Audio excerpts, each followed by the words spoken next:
Wait, what are you guys doing here?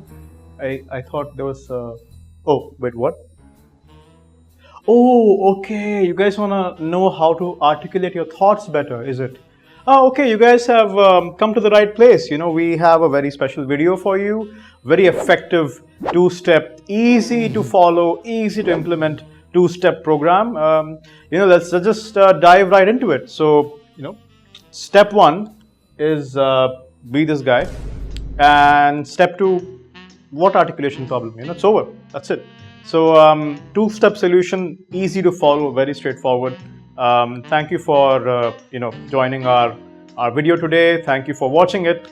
Please like, share, and subscribe. And I'll see you guys in the next video.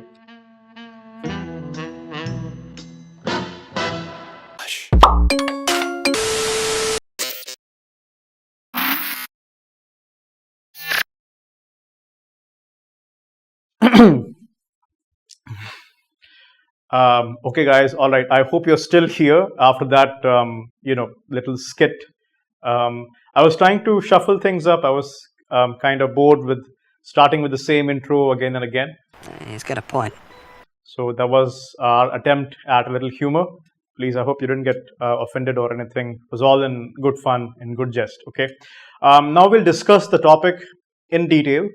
So, how to articulate your thoughts better, how to speak better, how to speak in a manner which is more authoritative, interesting, captivating, alluring, whatever, yada, yada, yada. You all know why you're here. So, before we jump into how we can improve, let's also look at why we don't articulate in the best way. What are the reasons, what are the roadblocks that come in the way from letting you achieve, say, excellent oratory skills, right? So, first off, we think faster than we speak, and this is something we don't pay a lot of emphasis to, but our brains work a lot faster than our thoughts. So, as we are thinking something and as we are trying to say something, the thinking is faster, it races ahead, and your speech is not there yet. So your brain is thinking 10 different things and your speech hasn't caught up with it. And then what happens is there's a mismatch between the two, and you start stammering, you start stuttering, you start saying things that sound incoherent. So that's what happens. Like I said, the mismatch leads to a rushed speed. Now, for example, you're explaining a movie. Say you saw a very interesting movie the other day on Netflix, and now you want to explain the plot to your friends. And because your brain is racing through all the various subplots and plots and the humorous elements and the suspense elements, and your speech has just barely begun with the movie's title. So your speech hasn't caught up to your brain. Your brain is rushing away with things, and what happens is that you end up saying something very incoherent. It's a jumbled, incoherent mess. So the first reason is that our thoughts run faster than our speech. Now, second reason is a lack of clarity. Not only is our brain faster than our tongue, we also, most of the times, are not quite clear on what is to be said and in the manner in which it is to be said or told. So if our thoughts are messy, our words are also going to be messy. Remember, the words, the tongue follows the brain. If your brain is jumping from point A to point B to point C, your tongue is also going to do that, jump from point A to point B to point C. And these could be very jarring jumps, which don't make a lot of narrative sense. So this happens when you don't structure your ideas, when you're just freewheeling. Freewheeling is an art form. It takes a lot of practice. If you're somebody who finds public speaking daunting, if you're somebody who generally is reticent, introverted, taciturn, it's not the best idea to just jump into a conversation without having thought of what you're going to say next. So a structure plays a huge role as to what you're trying to communicate. If you don't have a logical structure beforehand, your words are just going to flow out and in a very bad way. They're not going to flow out smoothly. It's going to be a very jarring, haphazard flow. All right. So, for example, and especially for CAT aspirants who get asked a lot of tricky questions during their interviews, if you haven't thought of the structure, logical structure beforehand, your answers are going to come across as very slipshod, haphazard, like a motley of different ideas that has been put together. Okay, so if somebody asks you why do you want a job, and if you haven't thought of what you're going to say next, or the reasons why you want that certain job, your answer is going to go, oh, well, I like the salary, but I also like the location. Your company is huge. I want to work for you guys. And that sounds extremely unimpressive. And contrast that to when you structure your answer in a manner which makes a lot of sense. You could maybe prioritize your points and then speak them in that particular order. So if somebody asks you, well, why do you want to join our college?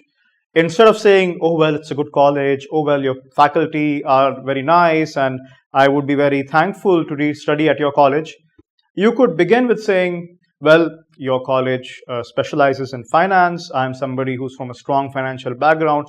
I think I would be the perfect fit for your cohort. With all due respect, with all due humility, and I would give reasons A, B, C, D why I would be a great fit for your program, which emphasizes on finance because I come from a financial background myself. And that flow is a lot more convincing and a lot more logical. So the second problem is that we don't have clarity of thought before we start speaking. And thirdly, this is a problem that affects everybody. Even the best speakers have this. I too struggle from this from time to time, which is using a lot of fillers, and these filler words could be anything: ums, likes, you know, so, because, as well. The list is endless. The list is endless, and people use these a lot. And these are natural. These are natural in the sense everybody has these by default. Very rare are speakers who, from the very get-go, don't struggle with filler words. It takes a lot of conscious effort to weed these out of your speech. And the best way to do it is to pause. So if you're trying to say something, pause, reflect on what you're going to say next, and then say it. And that gives you two benefits, two advantages. A, you just sound a lot more intelligent by virtue of pausing, not resorting to fillers, not resorting to ums and ums and you knows and as knows and as wells. You take a pause, you reflect on what you're going to say next, and that sounds impressive from a listener's perspective. At the same time, you can collect your thoughts a lot better, and that helps with point number 2, where you don't have a clarity of thought. If you pause when you speak, if you take these pauses, these are called pregnant pauses, by the way. All great speakers do this. You could look at Obama's speeches, you could look at maybe Christopher Hitchens' speeches, you could look at Shashi Tharoor's speeches. When they speak, it's very deliberate, it's very measured, calculated, but to the point that it doesn't appear artificial, or to the point that it doesn't affect their flow. All right. So if you guys do not want to resort to fillers, pause. Instead of saying, I went to this place yesterday and I saw like a red bear and we saw this thing, we saw a tiger, and we saw this. Instead of saying that, you could take your pauses and you could say instead, I went to the zoo yesterday where I saw a tiger, a red bear, a panda, a giraffe. There was an enclosure for chimpanzees, which was rather interesting. Contrast the two ways of putting across the same kind of information. But when you pause, you just appear a lot more authoritative and, for the lack of a better word, impressive. But there's a caveat to this. There's a problem to this. And the problem is, in group discussions, if you take a lot of pauses, people will cut in, people will butt in, and they'll disrupt your flow. The only way to avoid that is to become natural with your pauses. Practice this in your daily speech, so that by the time you do go for your group interview or your group discussion, Your pauses appear natural. It doesn't look like you're trying to think what the next phrase is gonna be. It looks like you're pausing because you're building to the suspense of what you're gonna say next. And a solution to this is to record yourself, maybe ask your friends if you're using a lot of fillers, maybe try to deliberately weed them out, and then ask your friends again, hey, I have been trying to work on using fewer filler words. Am I being successful? Maybe record yourself while you're speaking, maybe give yourself an extempore topic, uh, and then record yourself and see how fluid your speech is, how few filler words you use. And finally, we have a fear of judgment, which I think is the easiest thing to overcome. We are social animals. We are humans. We need validation from the other person. It's a very basic need. But at the same time, it shouldn't cripple you to the extent that you are afraid of speaking your thoughts out. So this fear can manifest for a plethora of reasons. Maybe when you were a child, you weren't that well spoken. You saw a lot of your peers who were a lot better spoken than you were, and you internalized that and made yourself believe that you can never be a fluid speaker, or your thoughts or your words don't carry much value. These are preconceived false notions. The thing is, you have to start believing that if you're saying something, it's to express yourself, and the opinions and the judgments of the other person don't matter. And if you can hit this mantra, if you can internalize it, point number 4 is solved. You're not going to worry about judgment. You're going to become a lot more confident in your speech. So the solution, like I said, is to reframe your mindset, go away from a mindset of fear to a mindset of confidence, to a mindset of inner reflection. That is, what I'm saying is because I feel strongly about it, and it doesn't matter what the other person is going to think. My aim is not to please them. My aim is not to make them believe that I'm a good speaker. My aim is to come across confident with my thoughts when I speak them. Now, solutions. We first looked at the problems. Now we'll be looking at in-depth solutions as to how to get rid of those obstacles which are stopping you from becoming a great speaker. Think before you speak. This is important. This is something that would have come very naturally to you while we were discussing the problem of not having clarity before you start speaking. So the solution is very obvious. Take a pause, take a few seconds, take half a second, take an extra second. Articulate your thoughts inside your head, structure them. And this applies everywhere, not just your interviews.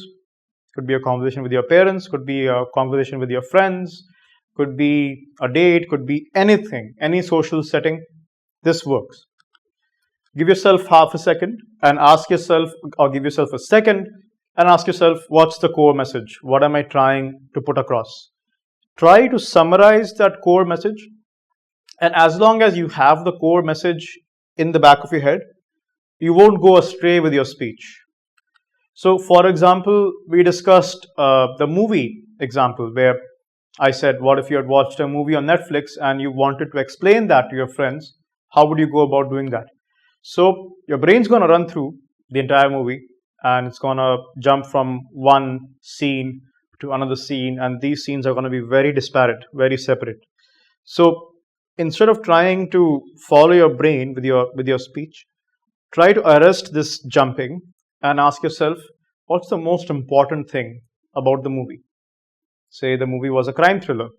Okay, so what should I say first? What's the most important thing? What's the hook? What do I tell them? So maybe you could start with the fact that, hey, I saw a crime thriller, very interesting story about, say, how a cab driver discovers a passenger in his cab who mysteriously died. Having said that, you're setting the base. You're giving them something concrete to hold on to, and then you can build upon this central idea. You can add more details, you can add more elements, and that leads to a rich storytelling experience. But you can only do this if you are able to ask yourself what's the core message and build upon that. Okay, so that's solution number one. Solution number two is nuanced. It's not directly, it shouldn't be blindly followed. Solution number two is for those of you who are not very confident in their vocab as of yet and who are trying to improve their vocab. Maybe you could keep your language simple and precise and use words which you are very confident in. And if you want to introduce new words into your speech, maybe try practicing those words a couple of times before you try using them into your speech. So there's a very classic example of somebody who's trying to amp up his vocab, and he reads two words, suppository and repository, and he's making his CV, and he wants to say that he's a reservoir of information.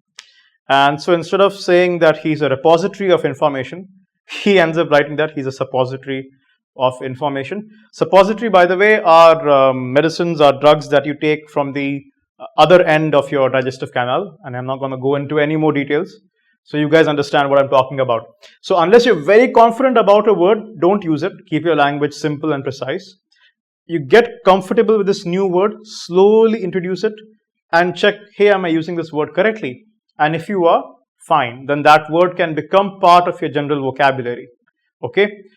The general rule is to keep your language precise. If you think you have the vocabulary to pull off a more complicated sentence, throwing in all these complicated jargon ideas that still make sense, by all means go for it. If you're of that level, please do it. If you're somebody who's still starting out, keep your language simple. Try to integrate these fancy, complex words slowly. All right, so use shorter sentences, more common words. You are more easily understandable. All right, so instead of saying we must initiate a paradigm shift in our business practices, you could just say we need to be more careful about what we are doing in our business. We need a new game plan for our business. The latter is a lot more easy to understand than the former. And that is effective communication, and that will endear you to a lot of people who are simply tired of technical jargon, complex vocab. You would stand out. You would be a breath of fresh air.